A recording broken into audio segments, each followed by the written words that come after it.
Cheetham Hill, Manchester, 1991. A meeting in a pub car park, a blocked exit, a wheelchair with a gun in it, and a voice in the dark. Finish him off. One man walked away that night. One didn't. And the people responsible never spent a single day in prison for it. Welcome back to True Crime Page, where we dig beneath the surface of Britain's most dangerous underworld stories. The crimes built on greed, power, and secrets worth killing for. If you're new here, and you're drawn to unfiltered true crime stories that refuse to fade into silence, subscribe, turn on notifications, and join a community committed to uncovering the cases others would rather forget. Before the gang, before the gun, before any of it. There was a house in Fallowfield, and a woman named Winnie Johnson. Winnie was Anthony's step-grandmother. She was the one who raised him, not his mother, Susan, who was just 15 years old when Anthony was born. A child raising a child, it didn't last. Neither parent stayed close. So Anthony went to Winnie. Fallowfield, South Manchester. A small house carrying a grief that most people will never fully understand. Because Winnie Johnson was not just Anthony's grandmother. She was the mother of Keith Bennett. If you know that name, you know what it means. If you don't, Keith was 12 years old when he disappeared on the 14th of June, 1964. He was walking to his grandmother's house. He never arrived. He and Brady and Myra Hindley, the Moors murderers, they took him, killed him, buried him somewhere on Saddleworth Moor. For over 20 years, Winnie didn't know for certain. Didn't know where he was. Just waiting. In 1986, Brady and Hindley finally admitted killing Keith, and still wouldn't say where he was buried. His body has never been found. Not then. Not now. Winnie spent the rest of her life searching, appealing to Brady in letters, walking the moor, hoping. That was the house Anthony Johnson grew up in. That grief, that absence, that particular kind of loss that never gets to close. He grew up in the shadow of a boy who vanished before he was born, raised by a woman who never stopped looking. This is a story about a city that chewed people up, and a family that had already lost more than most people could bear. Manchester, late 1980s. From the outside, it looked like a city having the time of its life. But underneath that, something else entirely. Cocaine flooding in, heroin already embedded in estates that had been struggling since the factories closed, and gangs, organized, armed, ruthless, carving the city into pieces and fighting over every inch. The Cheetham Hill hillbillies operated out of the Waterloo estate in North Manchester, predominantly black, and by the late 80s, heavily armed. To the south, the Pepper Hill mob and the Moss Side crew. Rival factions running drugs and violence through one of Manchester's most deprived areas. And woven through all of it, the Noonan family, Manchester Irish, large, connected. They controlled door security across the city's clubs and pubs, which meant they controlled who got in, who got taxed, who got hurt, armed robberies, protection rackets, drug distribution. The Noonans weren't just part of the ecosystem. They were a pillar of it. This was Gunchester, not a tabloid invention. A reality that Greater Manchester police were watching and largely failing to contain. Dozens of shootings. A city where young men carried weapons the way other young men carried phones. And Anthony Johnson walked into it at 16, willingly, hungrily, like it was the only world that made sense to him. He was the only white face in the gang. In a predominantly black crew operating out of the Waterloo estate, Anthony Johnson stood out. So they gave him a name, White Tony. Not an insult, not a barrier, a distinction. Because there was another Anthony in the crew. Anthony McKee, Black Tony, two men, same name, same world, different everything else. The nickname stuck, and Johnson wore it the way he wore everything. Like he had nothing to prove, but he did prove it every single time. He started as a driver, a bodyguard, running errands, watching backs, learning how the money moved. Then he moved up. Enforcer, armed robber, drug dealer, a young man with no fear and a very clear idea of where he was going. In 1988, Anthony Gardner was shot dead. Point blank, shotgun, Moss side. Gardner's street name was Scratch. Johnson was suspected, never charged. It was the first time his name appeared in connection with a killing. It wouldn't be the last. 1990. Two live crew were playing a concert in Manchester. A night that should have been about music ended in gunfire. Johnson and Cheetham Hill crew members opened fire on rivals from the Pepper Hill mob. One man hit, not killed, but the message was sent. Loud, public, deliberate. Then they found the Pepper Hill mob's car and damaged it. Because why not? By this point, police already had Johnson on their radar. Not just watching, concerned.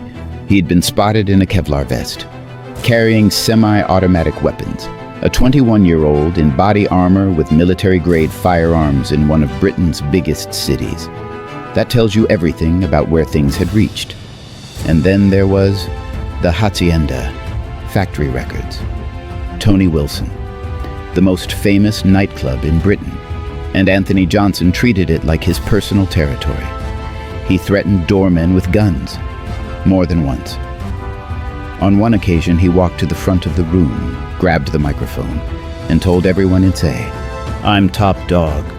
Tony Wilson, the man who built the Hacienda, who had given Manchester its cultural identity, agreed to temporarily close his own club because of Johnson.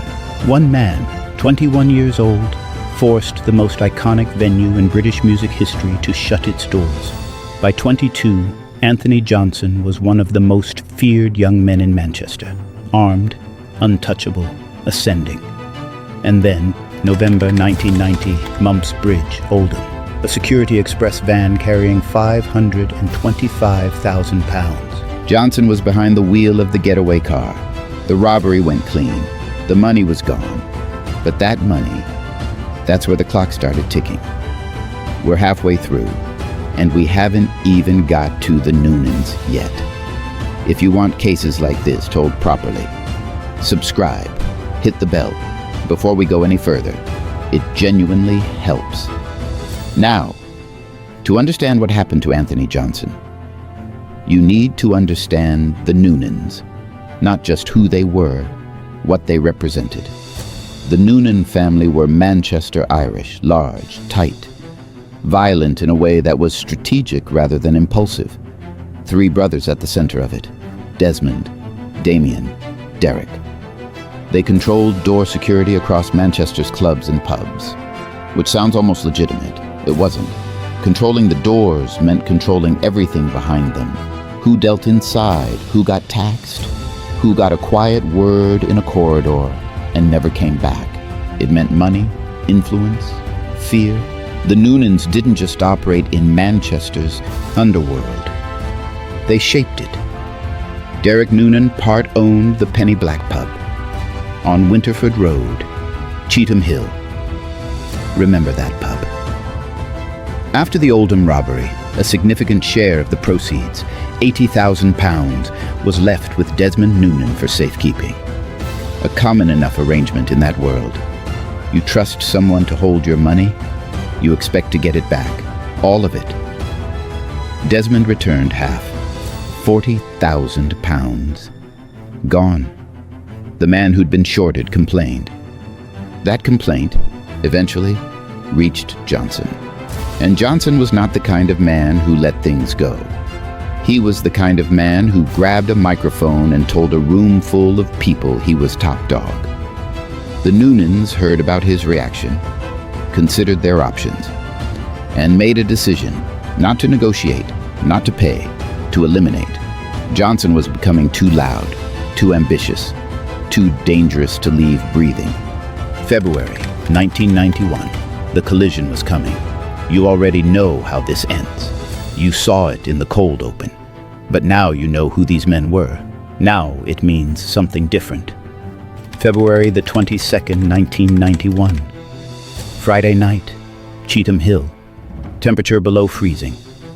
Johnson drove his white Ford Sierra Cosworth to the car park of the Penny Black pub on Winterford Road. Black Tony McKee was with him. A meeting had been arranged. Nothing unusual. They parked up. A group of men approached.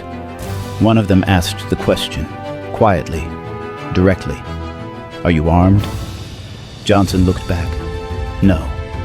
The taxi moved, rolled forward, blocked the exit. No way out. And then the wheelchair.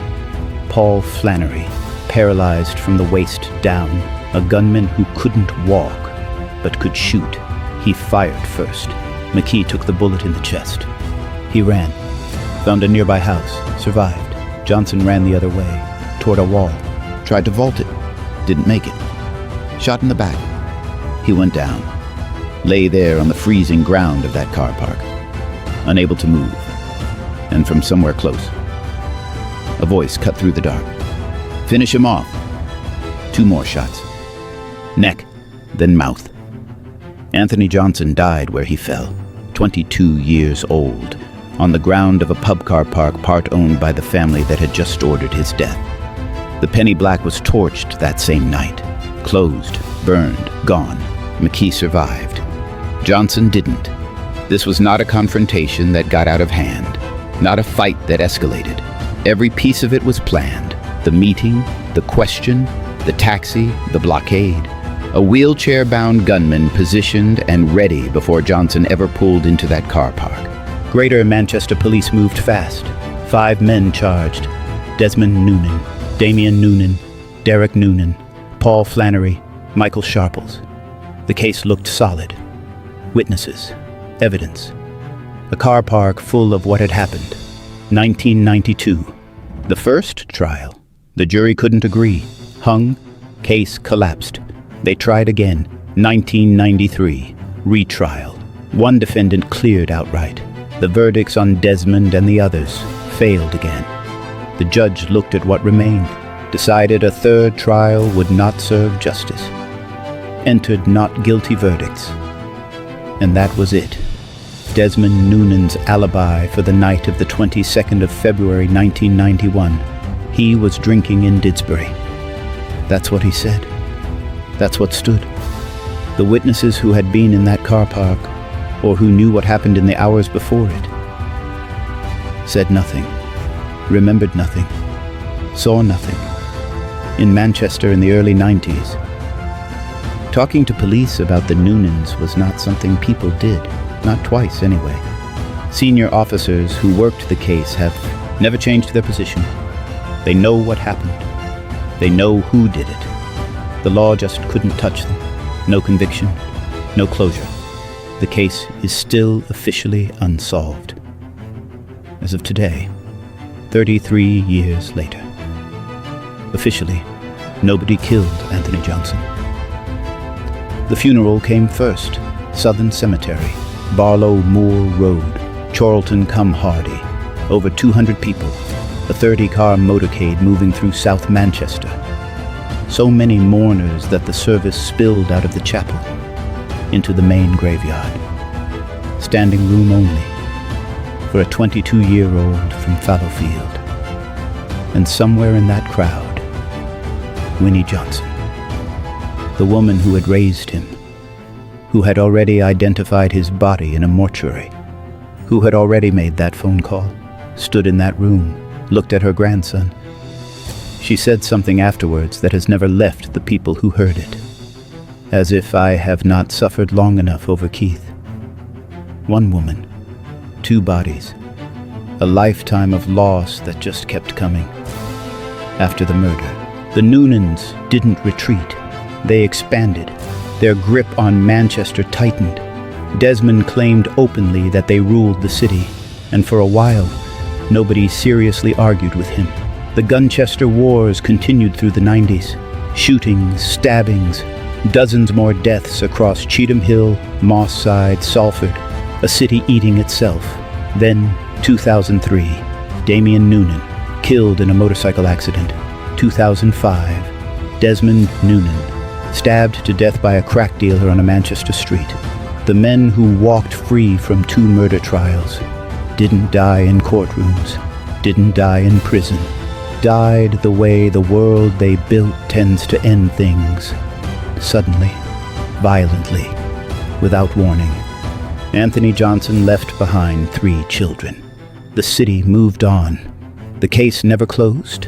Let's go back to Fallowfield. Back to the house, back to Winnie. A woman who lost her son Keith in 1964. A 12-year-old boy who walked to his grandmother's house and never arrived. She spent the rest of her life looking for him, writing letters to Ian Brady, walking Saddleworth Moor, hoping that one day someone would tell her where he was. Nobody did. And then, February 1991, a phone call, a mortuary, her grandson, on a table, 22 years old. Shot 3 times in a pub car park in Cheetham Hill. She identified him, and then she said it. As if I have not suffered long enough. 6 words, a whole life in them. Think about what those words contain. 27 years of not knowing where Keith was. 27 years of waking up and carrying that. And then this. Winnie Johnson died in 2012. Still searching. Keith Bennett has never been found. Anthony Johnson's 3 children grew up without their father. No conviction, no justice, no answer that ever fully satisfies. Some losses don't resolve. They just continue. If this case stayed with you, the next one is already on your screen. Thank you for watching this one all the way through. Until next time.